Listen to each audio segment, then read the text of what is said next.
세월호 참사 9주기가 열흘 앞으로 다가왔습니다. 아이들이 떠나고 남은 사람들은 저마다의 방식으로 상처를 극복해가고 있는데요. 이 연극을 통해 서로를 위로하고 아이들의 이야기를 기억하는 엄마들이 있습니다. 이들을 조명한 다큐멘터리 영화 장기자랑을 제작한 이소현 감독 만나봅니다. 어서 오세요. 안녕하세요.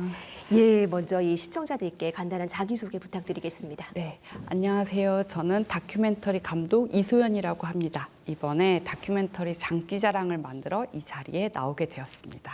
네, 이 영화 장기자랑이 어제 개봉을 했습니다. 이 세월호 참사 희생자의 어머니들을 다룬 이야기인데 어떤 영화입니까? 네, 참사 후 집 밖에 나가지도 못했던 어머니들이 우연히 연기를 배우고 공연을 올린 후 극단을 만들면서 벌어지는 이야기를 다뤘습니다. 네. 처음에는 무대 위에 올라간다는 것 자체가 너무 떨리는 일이었지만 200여 회 이상의 공연을 하게 되면서 네. 주인공이 되고 싶은 마음이 생깁니다. 네. 공연 날짜가 잡히고 캐스팅 발표가 있던 날 급기야 몇 명의 어머니들은 주인공이 되지 못해 극단을 그만두게 되는 일이 생기는데요. 예. 왜 어머니들이 연극에 이렇게 목숨을 걸게 되었을까요? 다큐멘터리 장기자랑은 그에 얽힌 뒷이야기를 다뤘습니다. 예, 그런데 이 작품이 세월호 참사를 다룬 여타의 작품들과는 좀 차이가 있는 것 같습니다. 네. 이렇게 비통함 대신에 유쾌함이 가득 담긴 영화인데요. 이렇게 접근하신 이유가 있으실까요? 참사 피해자들이 이제 미디어에 나오는 모습은 말씀하신 대로 굉장히 일관됩니다. 비통함에 슬퍼하거나 비통함에 분노하는 모습을 주로 보여주는데요. 그렇죠. 어쩌면 당연하게 느껴지는 첫 번째 감정인데요. 이러한 모습들은 참사의 비극을 그대로 보여주기도 합니다. 하지만 이런 모습들로 인해 오히려 참사 피해자들로 하여금 피해자다움을 요구하기도 하고 참사를 더욱 멀리하고 싶은 마음을 이렇게 들게 한다는 생각을 좀 하게 됐어요. 그래서 이제 배역을 가지고 질투도 하게 되고 싸우고 또 화해도 하면서 이제 공연을 올리는 모습을 보여주면서 우리의 친구이고 이웃이다 이렇게 좀 가깝게 다가가고 싶었습니다. 네, 흔히 피해자다움이라고도 하는데 그러니까 피해자는 이래야 한다라는 고정관념에서 좀 벗어나서 네. 엄마들의 어떤 개별성에 초점을 맞췄다는 얘기입니다. 네. 이 엄마들이 연극을 통해서 변하는 과정도 보셨을 것 같은데요. 네. 어떠셨습니까? 이 장기자랑이라는 연극에서 주연을 맡은 예진 어머니 같은 경우는 네. 고등학교 2학년 여고생의 모습을 보여주기 위해서 다이어트를 시작하셔서 2달 만에 15kg 감량에 성공하시게 그래요? 됩니다. 네.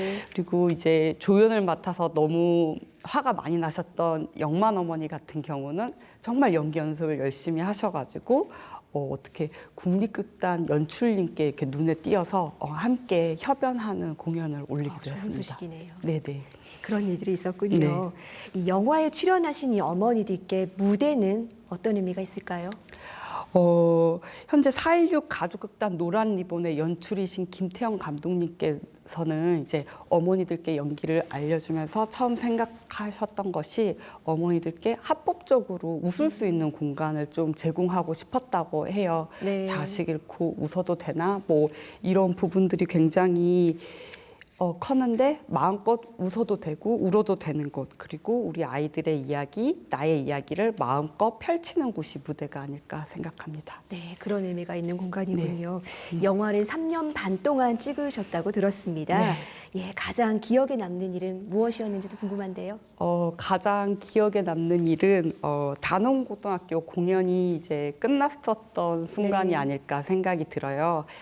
이 장기자랑이라는 공연 자체는 특정 어떤 고등학교라고 이렇게 표현이 되진 않지만 어머니들이 모두 단원고 교복을 입고 공연을 하시는데 관객석에 앉은 학생들도 모두 단원고 학생들에서 교복을 입고 있는데 공연이 끝나고 이 학생들이 어머니들을 모두 다 안아주셨어요. 그런데 그 순간 뭔가 하나 되고 위로받는 느낌이 이제 제가 굉장히 강하게 받아서 그 순간이 가장 인상적이었습니다. 예. 네, 이 학생들이 다녔던 그 학교 아니겠습니까? 네. 이 어머님들과 감독님 그리고 학생들까지 참 네. 어떤 치유의 시간이 되었을 것 같습니다. 그렇다면 이 영화 속에서 가장 애착이 가는 장면 꼽아주실 수 있으실까요? 이 연극 장기자랑은 어떤 내용을 담고 있냐면 아이들이 수학여행을 이제 가면서 장기자랑을 준비하는 과정을 좀 담고 있어요. 이 연극 속 아이들은 그런데 제주도로 실제로 떠나서 도착을 해서 장기자랑을 올리게 됩니다. 네. 제가 이 연극에서 가장 좋아하는 장면이기도 한데 이 장면을 영화적으로 어떻게 보여줄지 좀 고민을 많이 했어요. 그래서 굉장히 많은 공연 중에 단원고에서 어머니들이 그 공연을 올릴 때 어머니들의 마음이 좀 제주도에 가서 닿았으면 좋겠다, 아이들이 도착하는 것처럼. 그래서 그 장면을 단원고를 떠나 팽목항을 지나 제주도에 도착하는 장면을 이렇게 찍었는데 그 장면을 가장 이제 애정하고 좋아하는 장면입니다. 네, 이 영화에서도 그렇고 연극 장기자랑에서는 이 아이들이 다 같이 무사히 제주도에 도착을 합니다. 예. 이 장면을 위해서 감독님께서 좀 신경을 쓰신 부분이 있으실까요? 제주도에 도착을 하는 장면을 실제로 제주도에 가서 이제 촬영을 했는데요. 조금 이상한 표현이지만 보이지 않지만 보이는 것처럼 촬영을 했어요. 그래서 제주도에 아이들이 도착한 거는 실제로 보이지 않지만 도착했다는 느낌이 모든 관객들이 다 느낄 수 있도록 촬영을 했는데 이 장면이 이제 가장 유념해서 찍은 장면이 아닐까 생각합니다.